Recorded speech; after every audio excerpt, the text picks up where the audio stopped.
Engkau Tuhan yang setia,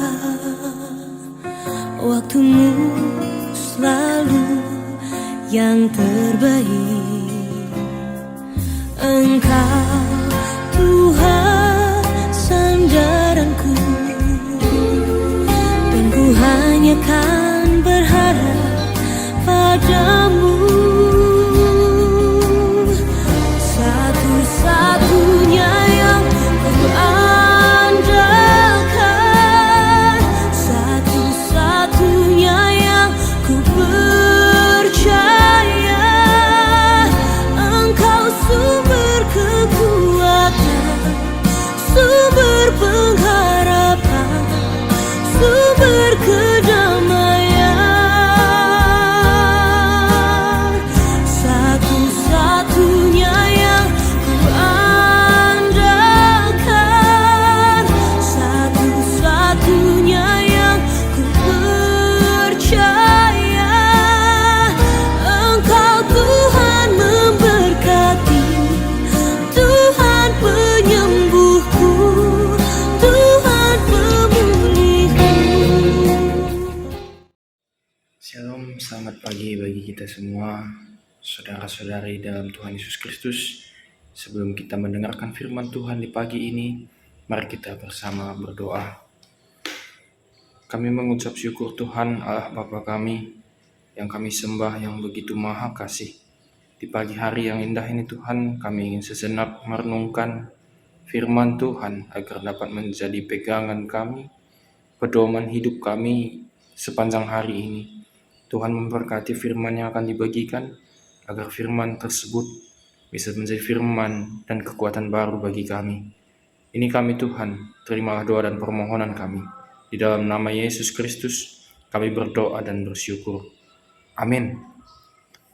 Bapak Ibu Saudara sekalian, firman Tuhan yang menjadi bahan renungan bagi kita pada pagi hari ini diambil dari 1 Korintus 15 ayatnya yang ke-50. Begini firman Tuhan, saudara-saudara, inilah yang hendak kukatakan kepadamu, yaitu bahwa daging dan darah tidak mendapat bagian dalam kerajaan Allah, dan bahwa yang binasa tidak mendapat bagian dalam apa yang tidak binasa.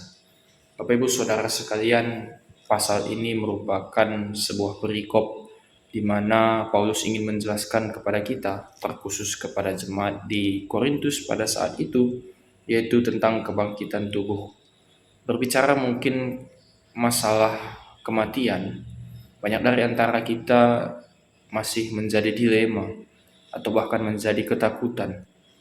Bapak Ibu Saudara sekalian, sebagai seorang Kristen, ternyata masih banyak orang-orang yang tidak ataupun belum memahami apa yang seharusnya ada pada kematian itu.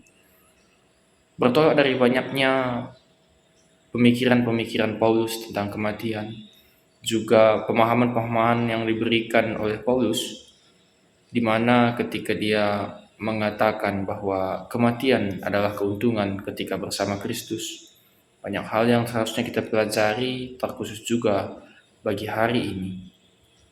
Terkadang kita berpikir bahwa apa yang ada di dunia, materi, tubuh kita, kecantikan, ganteng, tinggi atau rendah, hitam atau putih, itu ternyata semua adalah hal yang binasa, yang tidak kekal, dan yang tidak kekal tidak akan ikut di dalam yang kekal.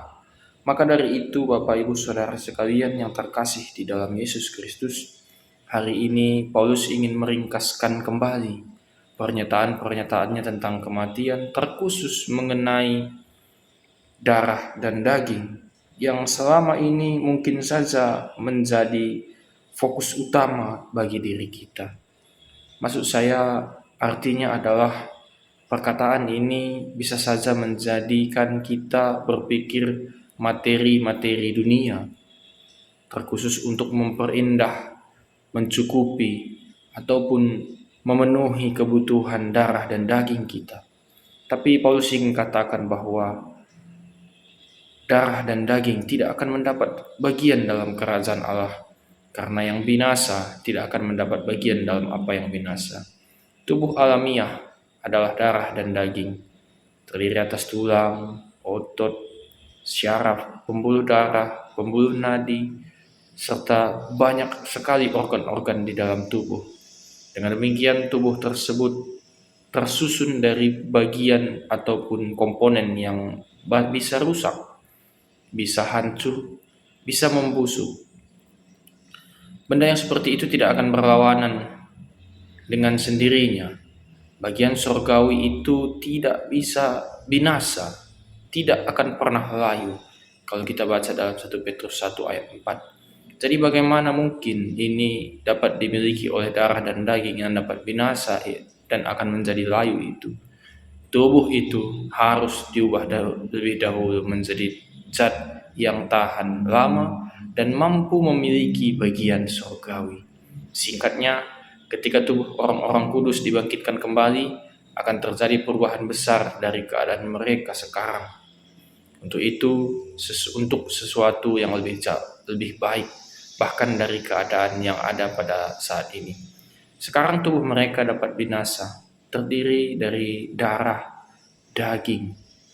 Tetapi nanti mereka akan memiliki tubuh yang tidak dapat binasa, mulia, rohani, cocok untuk tinggal di alam dan keadaan surga, di mana mereka akan tinggal selama-lamanya dan memperoleh bagian mereka yang kekal.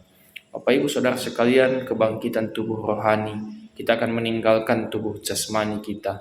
Dalam kematian, perubahan tubuh itu benar-benar yang akan menyelamatkan kita hanya karena iman kepada Kristus.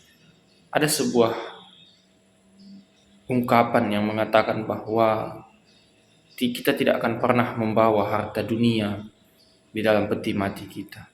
Maka yang harus kita tabung adalah harta surgawi. Persoalannya seringkali itu menjadi pergumulan dalam kehidupan kita. Ketika kita merasa bahwa kebutuhan jasmani itu jauh lebih penting daripada kebutuhan rohani, sehingga yang jasmani yang bisa binasa itu menjadi prioritas kita dalam hidup. Andai saja ada orang mati tenggelam di laut, atau jatuh dari pesawat terbang, atau terbakar api, bukankah tubuh mereka akan rusak? Tidak berbentuk bahkan terpecah-pecah. Akankah tubuh mereka dibangkitkan tidak sempurna? Banyak orang yang merasa diri pintar akan berandai-andai seperti itu. Ketika dia kaya akan dibangkitkan seperti orang kaya. Ketika dia cantik dia akan dibangkitkan seperti orang yang cantik. Tapi kebingungan ini dijawab oleh Paulus bahwa kebangkitan orang mati, kebangkitan tubuh rohani itu adalah kebangkitan yang meninggalkan semua unsur-unsur yang dapat binasa. Paulus menjelaskan cukup jelas dari 1 Korintus 15 ayat 35 sampai yang ke-50 bahwa tubuh duniawi dan tubuh surgawi akan dipisah, dan tubuh surgawi yang akan menjadi warga kerajaan surga. Bapak Ibu Saudara sekalian, kehidupan di dunia kita tidak tahu sampai mana kita akan mengakhirinya, karena hidup di dunia itu adalah anugerah Allah. Tapi bagaimana kita harus siap siaga selalu, kapan saja, di mana saja, kita berpegang kepada iman bahwa kebangkitan tubuh kita akan dibangkitkan oleh Kristus ketika Kristus datang kedua kalinya. Karena ia bangkit dan ia akan pasti juga datang kembali. Karena ketika ia datang kembali, maka kita akan hidup dalam menanti situasi yang pasti. Kepastian akan keselamatan ini dan kelak di dalam kuasa kebangkitan Kristus itulah yang menjadikan Martin Luther begitu yakin. Dengan keyakinan akan Injil keselamatan itu dapat memberinya keberanian mendesak gereja mengoreksi dan mengadakan pembaharuan. Karena itu Bapak Ibu Saudara sekalian, tetaplah engkau junjung tinggi imanmu. Tetaplah berpegang teguh, berdirilah teguh. Kristus bangkit, maka kita juga akan dibangkitkan ketika kita percaya kepadanya. Demikian firman Tuhan. Tuhan yang akan memberkati kita dalam renungan kita yang singkat ini. Dalam kehidupan kita, mari kita berpegang kepada iman dan berpegang kepada firman Tuhan. Mari kita berdoa. Tuhan Allah Bapa kami yang bertahta di dalam kerajaan sorga, sembah sujud syukur kami Tuhan atas berkat yang Kau berikan bagi kami yang sangat melimpah. Kami sungguh bersyukur di pagi hari yang indah ini, Kau masih bangunkan kami dalam keadaan yang sehat-sehat walafiat. Tuhan Bapa di dalam sorga, kami berdoa Tuhan untuk setiap pendengar setia sapaan teduh ini. Kiranya Tuhan tetap memberkati mereka, memberikan mereka hikmat kebijaksanaan dalam kehidupan mereka, memberikan mereka kekuatan dalam menghadapi setiap pergumulan permasalahan yang mereka hadapi, memberikan mereka sukacita yang datangnya daripada Allah saja. Bapa di dalam sorga, kami sungguh bersyukur Tuhan, kami bisa tetap dipertemukan meskipun hanya melalui media sapaan teduh ini, tapi kami mau berdoa bersatu untuk kehidupan yang lebih baik bagi bangsa dan negara kami. Kau mengerti Tuhan, Kau bisa melihat bagaimana situasi bangsa dan negara kami pasca pandemi ini.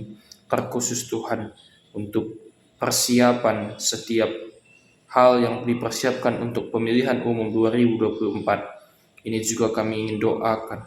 Kami ingin memohon agar kuat kuasa Roh Kudus menghinggapi setiap orang yang berkepentingan dalam persiapan pemilu 2024, KPU, Bawaslu, semua calon-calon yang ingin menjadi pemimpin, kiranya Tuhan yang memimpin mereka untuk menjadi pemimpin yang baik jika terpilih nanti.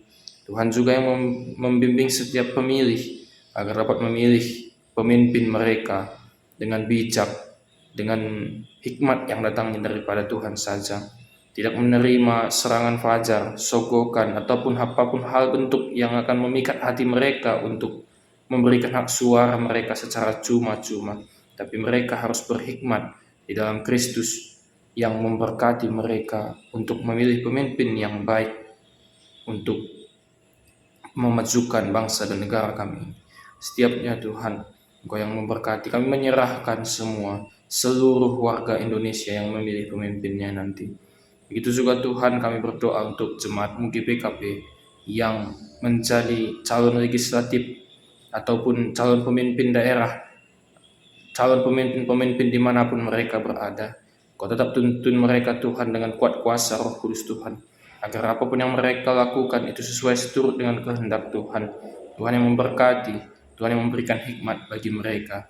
Bagi jemaat GPKP yang memilih, juga Engkau beri hikmat untuk memilih pemimpin yang benar dan baik. Ini doa dan permohonan kami Tuhan. Sepanjang hari ini, aktivitas kami, kegiatan, pekerjaan, kami serahkan ke dalam tangan Tuhan. Kiranya Tuhan yang memberkati, ampunkan kami akan segala kesalahan dan dosa kami, agar kami layak disebut sebagai anak-anak-Mu saja. Dalam nama Yesus Kristus kami berdoa dan bersyukur. Mari kita bersama ucapkan doa Bapa kami, bersama-sama kita ucapkan. Bapa kami yang di surga, dikuduskanlah nama-Mu, datanglah kerajaan-Mu, jadilah kehendak-Mu di bumi seperti di surga.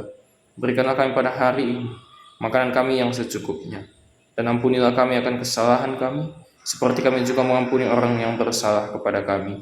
Dan janganlah membawa kami ke dalam pencobaan, tetapi lepaskanlah kami daripada yang jahat, karena Engkau-lah yang punya kerajaan, dan kuasa, dan kemuliaan sampai selama-lamanya. Amin. Shalom, selamat pagi bagi kita semua.